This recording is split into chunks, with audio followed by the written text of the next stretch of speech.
Top quality और consistent performance के लिए सिर्फ सिल्वर पंप। टॉप क्वालिटी और कंसिस्टेंट परफॉर्मेंस के लिए सिर्फ सिल्वर पंप, नाम याद रखना।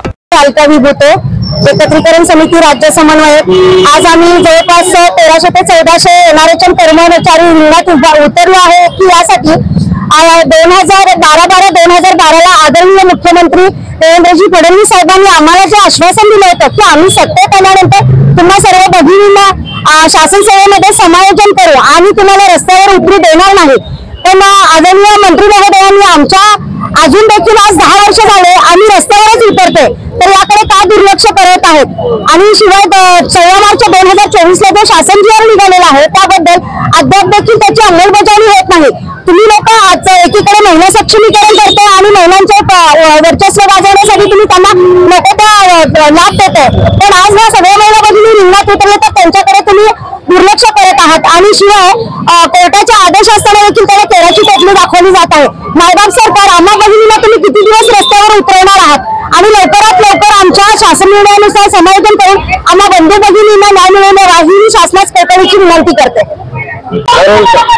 मी राजाभाऊ सोनकांबळे, राज्य सरकारी मध्यवर्ती संघटनेचा सोलापूर जिल्हा सरचिटणीस। 19/8/2025 पासून आरोग्य खात्याच्या कर्मचाऱ्यांनी बेमुदत राज्यभरामध्ये बेमुदत संप पुकारलेला आहे।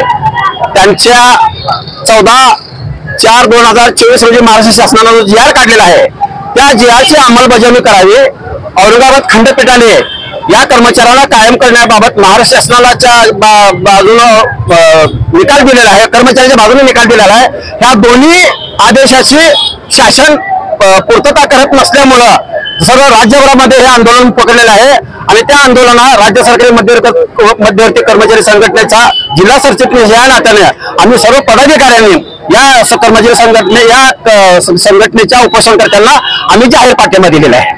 जोपर्यंत यांच्या मागण्या पूर्ण होत नाहीत तोपर्यंत राज्य सरकारी मध्यवर्ती कर्मचारी संघटना ही यांच्या पाठीशी पूर्ण ताकदीने उभी राहील। आणि जर का शासनाने या उपोषणकर्त्यावर या प्रश्नावर लवकर तोडगा नाही काढला तर उग्र स्वरूपाचं कर्मचारी आंदोलन करतील आणि त्याची सर्वस्वी जबाबदारी शासनावर राहील असा मी या ठिकाणी इशारा देत आहोत।